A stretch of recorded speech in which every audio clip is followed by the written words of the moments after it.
We're honored to welcome Dr. Rebecca Rolland to present her new book, The Art of Talking with Children, The Simple Keys to Nurturing Kindness, Creativity, and Confidence in Kids. Dr. Rolland is an oral and written language specialist in the neurology department at Children's Hospital Boston, where she works as part of an interdisciplinary team to diagnose children with learning disabilities and provide recommendations for parents and schools. She served as the academic learning specialist at Kingsley Montessori School and as the project coordinator for the Rigorous and Regulated Learning Environment Project.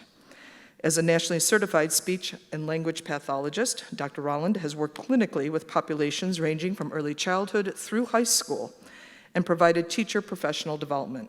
She just spoke last night for the Alliance for Early Childhood for their annual educator networking dinner. At Harvard, she served as a teaching fellow for several courses, including reading difficulties, adolescent literacy, and adult development. It is my pleasure to now welcome Dr. Rolland. Great, thank you so much. So welcome to everyone today, and thank you very much for welcoming me, Loni, and I'm really excited to talk to you today about the art of talking with children. And this is a subject that has fascinated me for quite some time now as a mom of 2 kids, as well as a speech pathologist. I've always been fascinated by the power of language and conversation, and really what it can do for our relationships with children and to build children's skills. So I really am so grateful for your presence and for the work you already do, raising children, teaching children, and nurturing children. So this approach that I have developed as a speech pathologist and a mother is designed for anyone who interacts with kids. So whether you're a parent, whether you're a professional, this is designed to support you. And the goal is really to build our bonds with children even as we help them thrive. So I hope you gain a few things from this talk. The first is inspiration. So actually understanding, well, why is conversation with children so important? What makes it one of the most powerful ways we can actually help children thrive, using everyday, moment-by-moment conversations? Secondly, a common language. So oftentimes it's hard to know what makes a conversation interesting, what makes it helpful or useful. And third, a toolbox. So I hope that by the end of this presentation, you'll have some actual strategies you can take with you and use even today, tonight, tomorrow, for the children in your lives. So I'd like to first address this question of just why should we care so much about conversation? So we know that obviously the ways we interact with children matter, but why does conversation matter so much? And I'd like to argue here that it's really a critical want that children have, as well as a need. So we know that from birth, children are urgently asking to communicate. Even by 6 weeks old, they're exchanging eye gazes. So really all the way from infancy, all the way up to young adulthood and beyond, children are asking to have interactions. And really, by having the kind of interactions that support their development, we can help them become more resilient, we can help them learn more deeply, and be engaged in our lives and the lives of those around them. So I really like to emphasize this idea of small moments accumulating. So every time we have a conversation with a child, even if it's an apology, if it's working on a conflict, we're actually taking the time to build a child's language skills as well as their skills in so many other areas. So things like their confidence, their kindness, and their creativity. And actually focusing on these conversations gives us a way to enhance our interactions in an everyday way. So my perspective is really wearing 4 hats. So as I said, I'm the mom of 2 kids, ages 5 and just turned 11. I'm also a speech pathologist and a lecturer at Harvard. So what this has really allowed me to do, I should also add that I'm a creative writer of fiction and poetry. So I always take a really creative lens on our conversations. I like to think playfully about conversations. And as a mom, I realized that we can't always have perfect conversations with children. So sometimes things don't go the way they're planned, or sometimes I have something I know from research and I might try it in my own family and I realize it doesn't actually work at all. And one thing I found actually is that at our dinner table, we've started having what I call mistake conversations. So talking about well, what's one mistake that you made in your life today, and how did you fix it, and what might you try again next time? And this actually arose from my daughter saying that she didn't make mistakes at all.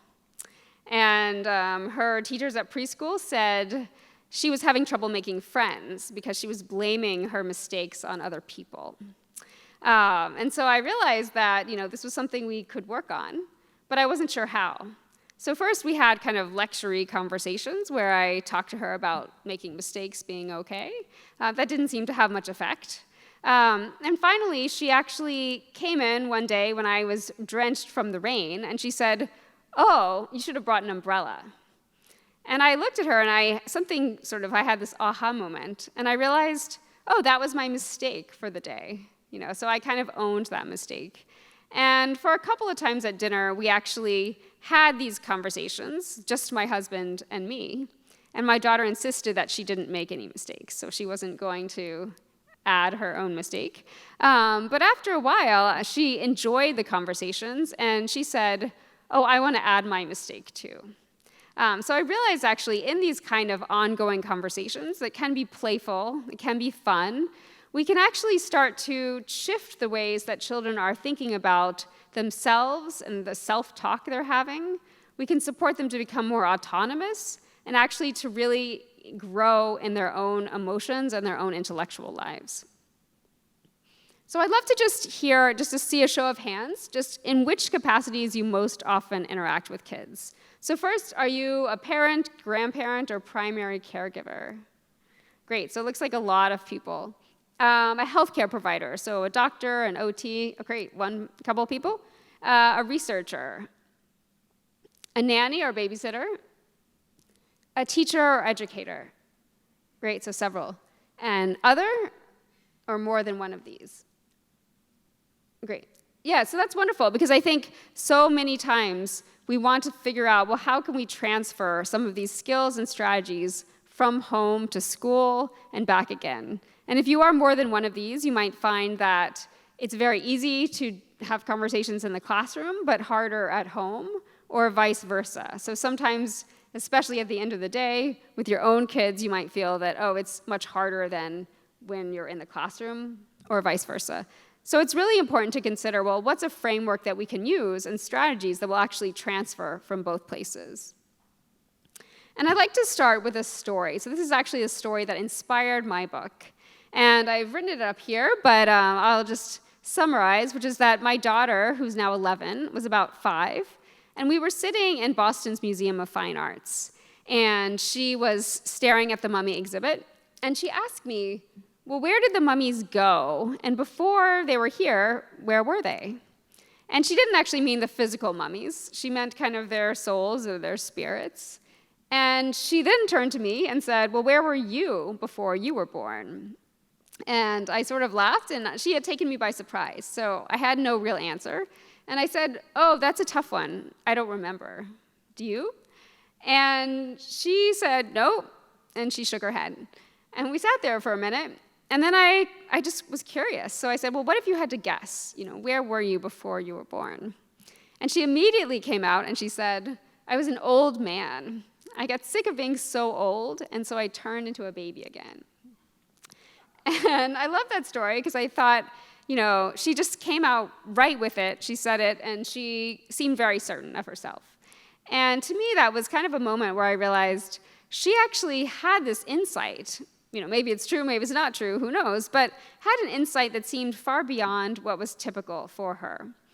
And I started to wonder, well, how can we have these kinds of conversations where we're actually helping children stretch, we're helping them get beyond what they might do on a daily basis, and helping them get beyond oftentimes our logistical conversations, where we're talking about getting out the door or going to soccer practice or all of these things.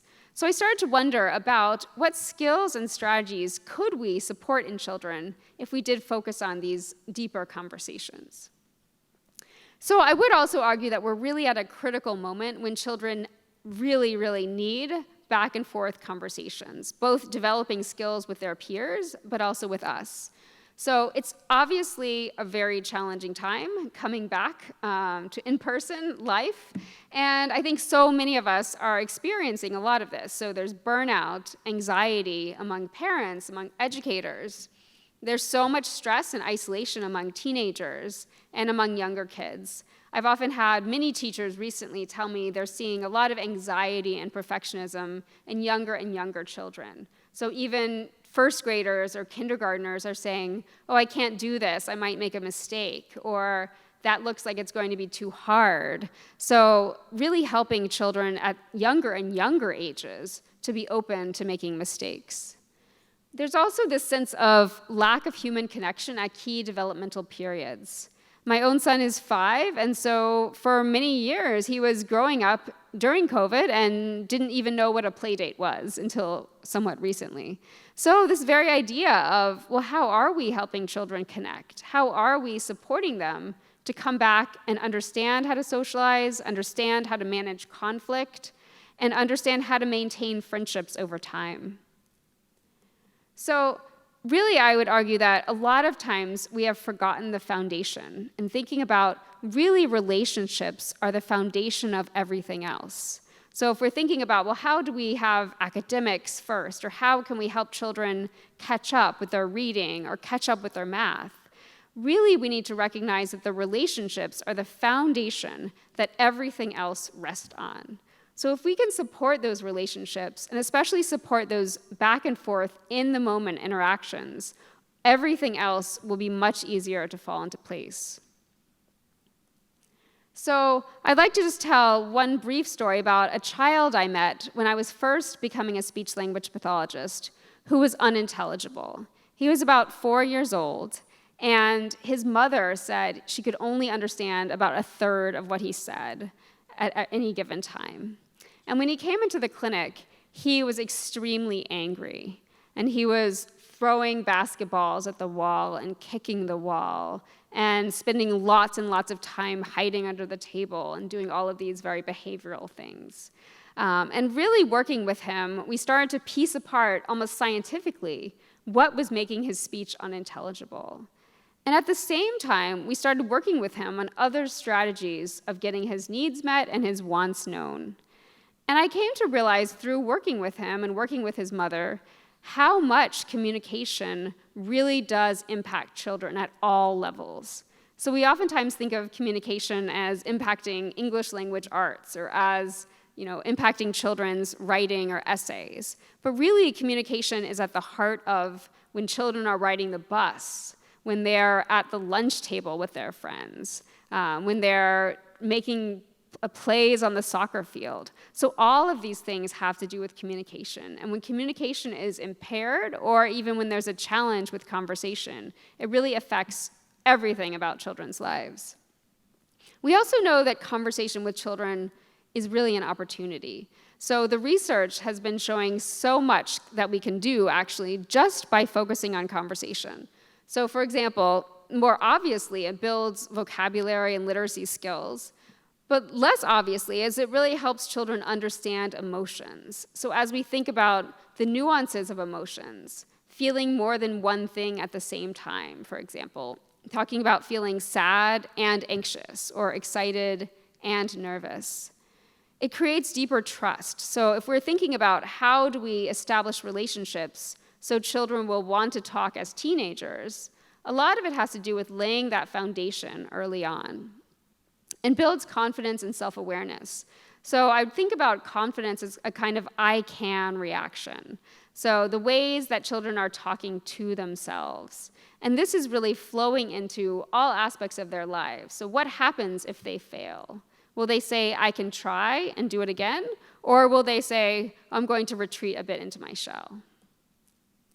So we know that to learn well, children need to relate. So there's so many studies out there showing that when children have stronger relationships with their teachers, we see so many more positive outcomes, whether they're academic, but even behavioral. So fewer disruptive behaviors, fewer suspensions, lower school dropout rates. And if you've seen the research on what school dropout rates can do in terms of children's lifelong impact, so in terms of their economic impacts, social impacts. We know that these relationships are really foundational. At the same time, we also have seen that these effects actually last into adulthood. So if you have a stronger relationship with a teacher, they actually found that their students' relationships with teachers, when they're stronger, younger on, or earlier on, students actually have better physical and mental health, even into their adult years. So it's pretty amazing to realize that not only is this impacting everyday teaching and learning, but it's actually impacting children all the way into adulthood, and even more so with parents. So really, we ignore these relationships at our peril. So we think about children who are being kicked out, for example, of preschool. There's a lot of work now on trying to support children from being suspended or expelled from preschool. And I really appreciate this quote, that children are being kicked out for a quote-unquote challenging behavior without having the supports they need to develop healthy social emotional skills that would help them be successful. So we think about sort of kicking out children who are so young and who have yet to develop these skills, rather than supporting them on an everyday basis and saying, well, what do they have to learn? So whether we're parents, teachers, professionals, thinking from the youngest ages on, how can we support children in these ways is just so critical. There's also a national debate you may see about how to change education. So what can we do with the reading scores going down and so on? But there's little focus on, well, what actually happens in a classroom or what actually happens at home from day to day? So back burner conversations was really where conversations are. So we really don't think about what are our daily conversations like. What do we actually talk about when we talk with our kids? And that's actually one thing that inspired my book, is I realized I actually wasn't paying much attention to what I was saying with my children or what they were saying to me either. But it's really a time when we're struggling to regroup, kids are struggling to learn, and that actually putting conversation back front and center will allow us to do this so much more effectively. We also know that children need at least one secure and stable relationship with an adult in order to become resilient. So especially as we're thinking now that resilience is such a key quality in children, what can we do? Well, we can be that person in a child's life to actually support that child in a secure relationship through these kinds of conversations. The same thing, oftentimes we're thinking, should we work on social and emotional learning, or should we work on academics? And really, both of these are critically important, but conversation is the braid between them. So for example, if we're talking about how are you feeling, how's a character in a book feeling, how might you feel in that situation? You're working on a child's reading comprehension, but you're also working on their understanding of emotions. So you're not actually having to separate the two. There's also some really interesting research coming out of MIT on the idea that back and forth interactions actually build a child's linguistic brain and their social brain. So they were surprised to find this, that actually the number of turns, meaning the number of times that an adult talks and then a child talks and back again, actually impacts the child's social brain, so the parts of the brain that process social interactions, as well as builds their vocabulary and their language skills. And I spoke with the researchers who did this study, and they said, well, we actually shouldn't be surprised, because conversation isn't just a language issue, it's a social interaction. So every time we're having a conversation, children's social brains are being built, as well as their quote-unquote language brains.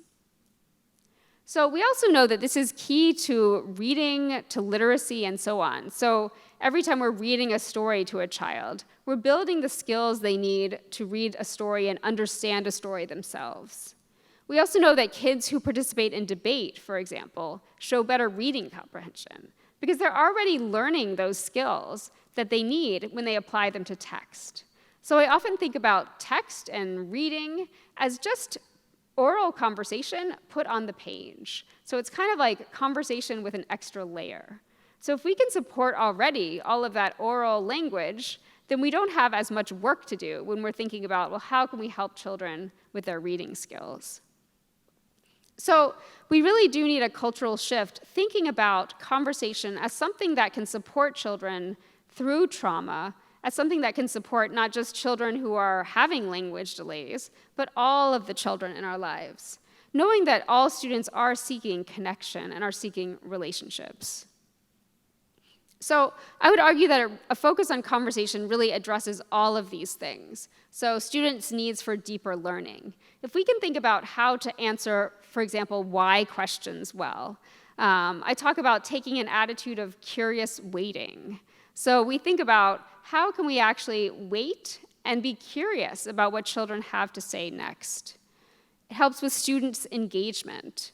Student mental health. So when students are actually struggling, we're able to check in with them more. We're able to see the arc of their emotional lives.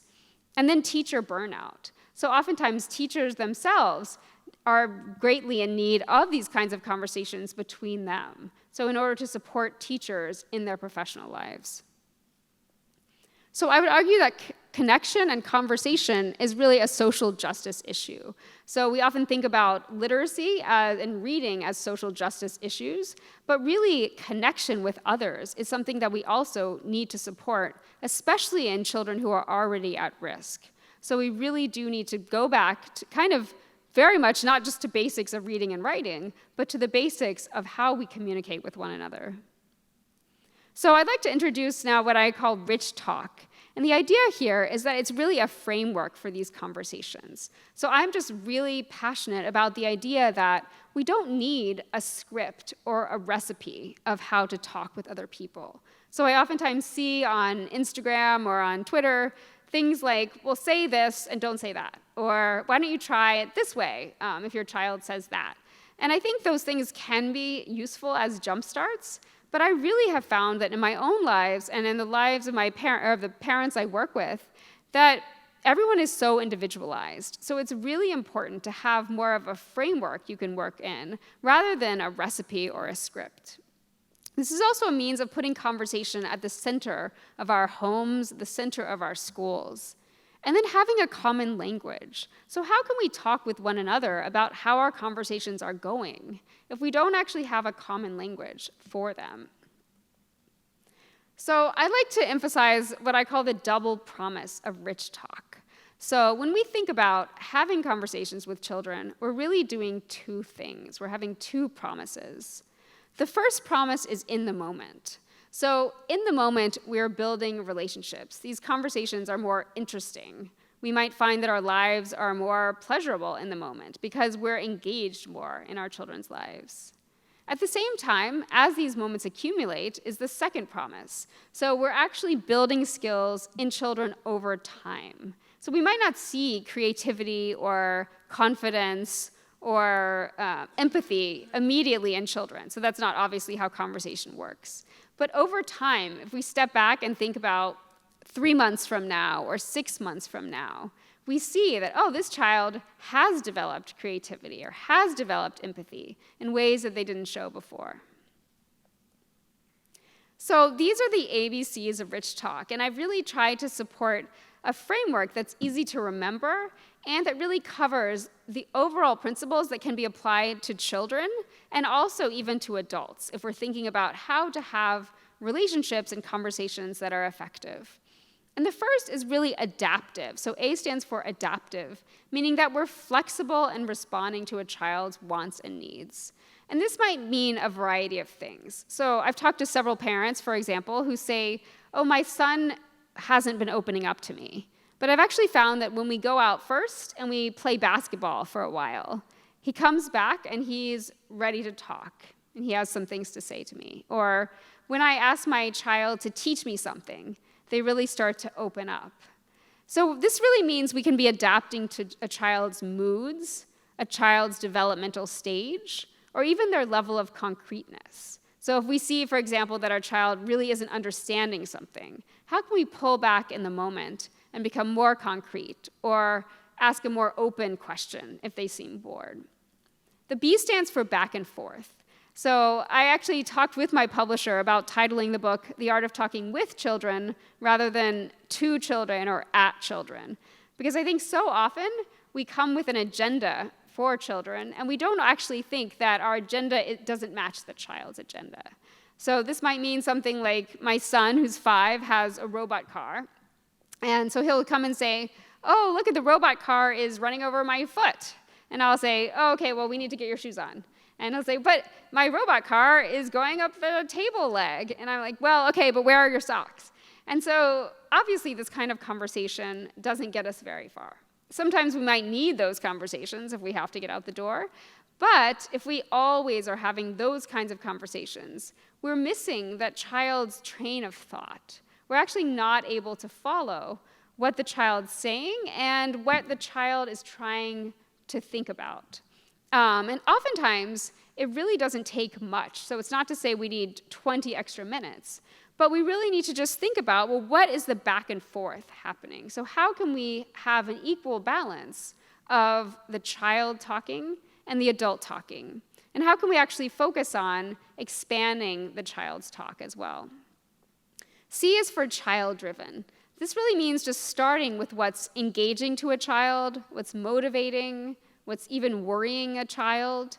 And a lot of research shows that the more we do this, the more motivated a child will be to learn, the more interested they'll be in what we have to say, and so on. And these I've really written about each in a chapter of the book, and I call the 7 pillars. So these are the areas in which conversation is really key for children's development, and we can actually work on them through conversation. So kind of these are the low-hanging fruit in which we actually can have an impact, and there is a lot of research showing how to do that.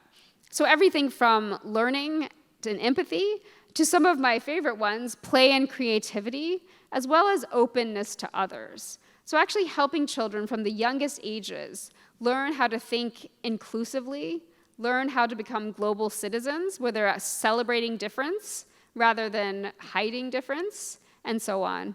And from my work at Children's Hospital, I think a lot about children who have learning differences, and how do we actually support them in classrooms to be celebrated for those differences, rather than seen as lesser than. So that it comes a lot into my work as well. And finally, temperament. And here I think a lot about what's called goodness of fit. So not just about, well, who is a child as a person, but actually how is the fit between the parent and child, or the caregiver and the child, or even the child and the sibling in terms of their temperaments. And I've actually found that oftentimes we can have a projection thinking, well, my child should be this way, when we come and realize that actually it's ourselves that have sort of a smaller understanding of that based on who we are. So for example, if you're an extrovert, a lot of times we can kind of project the need to be an extrovert onto our child. So how can we actually stop and realize, well, this may be more of an introverted way of doing things? So I think about conversation kind of as a gateway to skills. So for example, building empathy in children.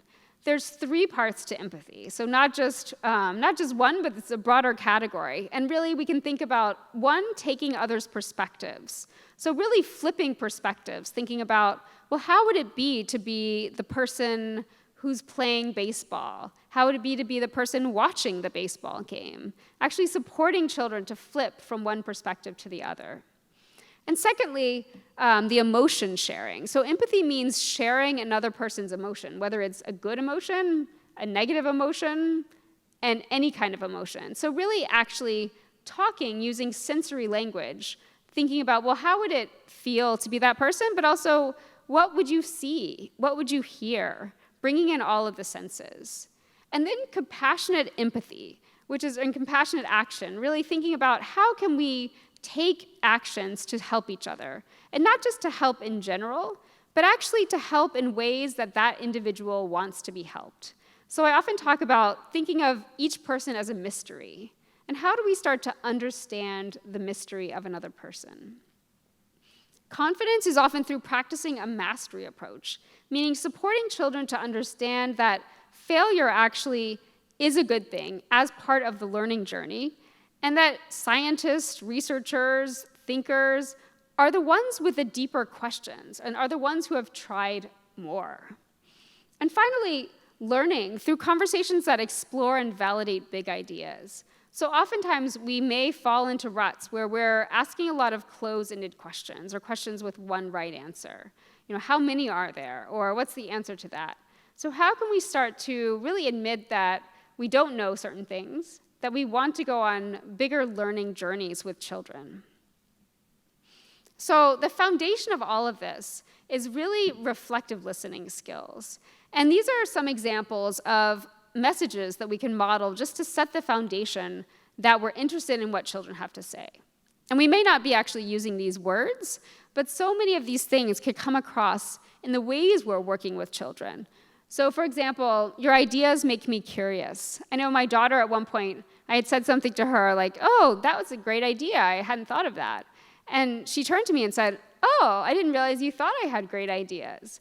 And I realized so many kids do think that they don't know that they have interesting ideas or that that adults in their lives think they're interesting. And so to actually think about, well, how can we communicate that when we do find something interesting is so important. And then this idea of, well, I may not agree with you, but I want to understand. So we oftentimes, if we're arguing with children, we may not actually take the time to say, well, what is that perspective? Let me understand, why is it that you want to stay out late? Why is it that, you want this certain thing? And sometimes it's actually not an answer that we would expect. So I also really focus on the role of in-person embodied talk. And this is, I think, especially timely given that we're coming back in person to events, because I think that this is really an ideal situation in terms of communication. So obviously, Zoom and other virtual platforms facilitate so much in terms of communication, but we're missing a lot of the sensory interactions. So on Zoom or anything else, you get audio and maybe sometimes video. But you don't get touch, you don't get all of the other senses, and you don't get that sense of presence with the other person. So really, with embodied talk, which is just being in a space with other people without the mediation of a phone or other device, you are able to have more of that social glue. So you notice smaller expressions. You notice when someone turns away versus turning towards you. And you're really able to support bonding in a way that's much easier than if you're doing it only virtually. I also think about, well, how can we make these conversations work in our daily lives? And I've developed a framework of language strategies called the 3 E's. So they're here. And the idea was thinking about strategies that would be actionable, so research-based, and able to work in our lives. So I think very much as a mother as well as a professional. And how can we actually use strategies that make sense and that are fun for us and for our kids? And these strategies are expanding, so really stretching a child's thought. Exploring, meaning going beyond the here and now, to think about things that are in the future, in the past, and so on. And then evaluating, so considering how our thinking worked, considering how our ideas were, thinking with a compassionate eye and with a critical eye. So just to think about, well, how do these language strategies actually sound? So say, for example, you had a child who says, green truck. You might say, that is a green truck. It's a little dirty with funny wheels. So you're actually just adding language for that child. You're helping expand what the child has to say in ways that give them more vocabulary, but also just give them longer sentences and more detail. You can do this with children who are adults as well, so it doesn't have to be about green truck. That's just one example for a younger child. Exploring would be asking these broader questions that are more hypothetical. So how might we make the truck go upside down? How might we make the truck get bigger? How might we make it fly if it was on Mars, et cetera? And then evaluating. So thinking about, well, how did our experiences go? This is really part of metacognition, or thinking about thinking. And we know that this really supports children to become more independent in their thinking and self-aware. So what might we do differently the next time? And this can work especially well when a child is upset about something or something that didn't work as well. So actually supporting the child to analyze a bit, well, what didn't go so well, and what could we do differently the next time? So the same idea of having mistake conversations. So this is really setting the stage and saying, let's normalize mistake making. Let's actually talk about the fact that it's healthy, that it's good for us, and that we can actually learn from it. And there's a book I really like called The Beautiful Oops, you may know it, for younger kids, but it really involves drawings that start out as doodles and that the author then turns into beautiful drawings afterwards. That actually adds to the mess. So really suggesting that, well, here was my messy drawing, but I made something interesting of it. And I think that attitude is one we can have in our conversations as well. Also thinking about, well, what is your emotion right now?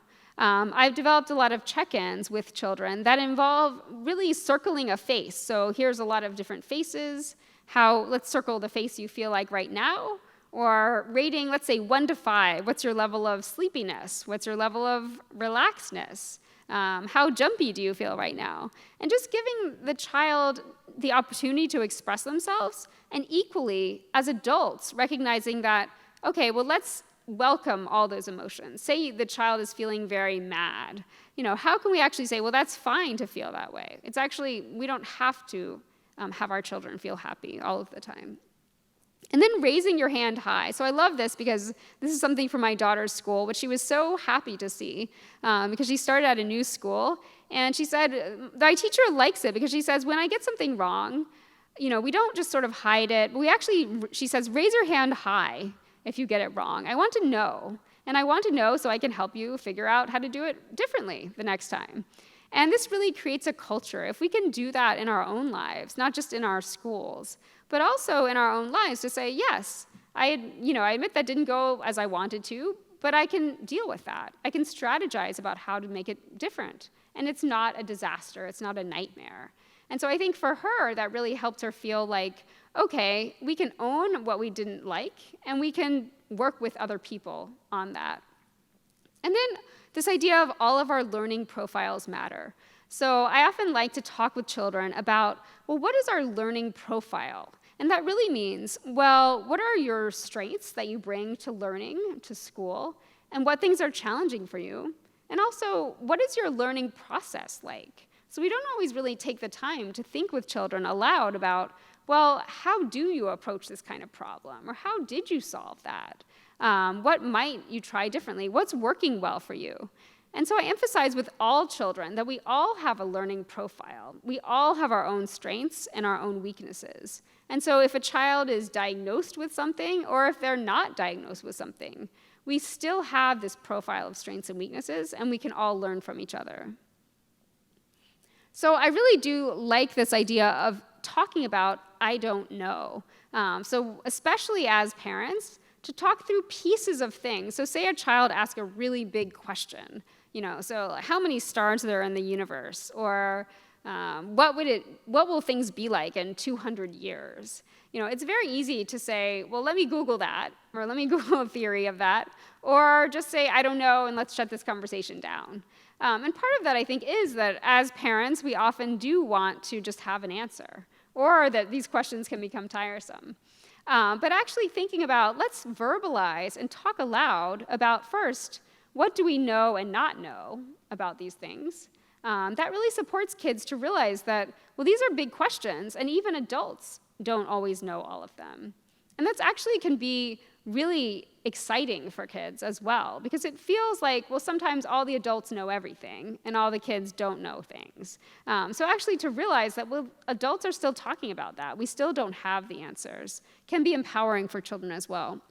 And also opening up to our own vulnerability. So to say, well, I'm not really sure. I know this part and not that part, can really help us say, well, let's actually figure this out together.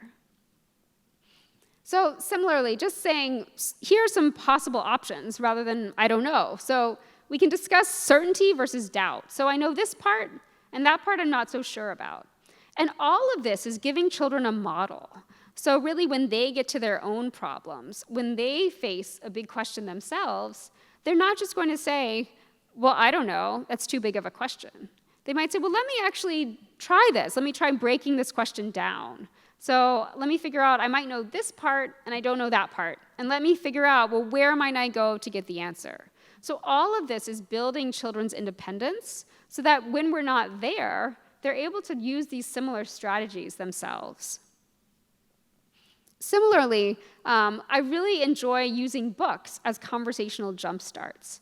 Because we oftentimes don't always think about, well, even for older children, that books can be a wonderful time to have conversations. And especially whether we're reading to children, whether they're reading to us, whether we're sharing in reading time. There's so much research on what's called dialogic reading, which is really this idea of letting children interrupt while reading. So it can be very tempting, and sometimes we do want to just read a story all the way through. But there's so much value in stopping as we read and saying, well, what are your questions? Or what was funny about that? Or which part did you enjoy the best? So letting children interrupt is letting them make meaning over time. We can also write or tell stories from your lives. So if you say, well, this reminds me of a time when this happened, or I'm going to write part of the story, and why don't you try to write a story? And my daughter and I have actually been writing collaborative stories at night for bedtime. So I'll write something, and then she'll say, this is what I think should happen next. And she doesn't love to write, so I'll say, well, I'll take that into consideration. And then I start to write something for the next night. And then letting outside interest be a guide. So a lot of times I hear teachers still saying, well, I want them to read these certain books. But really, we need to open up, especially as parents and caregivers, to say, well, let's focus on children's interest in terms of driving their reading. And we know that actually children who are reading what they're interested in read more and are more engaged by far, and actually their reading skills seem to improve.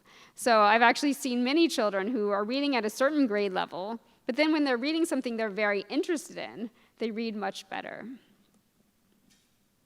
So also noticing obstacles to conversations. So these are a few that I've come across in my research and also in my work with parents. So first is just projecting. So projecting our own emotions. And oftentimes this comes when we don't even notice it, but through questions like things that end in right. So you must be happy about that, right? Or that went really well, didn't it? And all of those little tags at the end. It's very subtle, but it's still this idea that, well, we want our child to answer a certain way.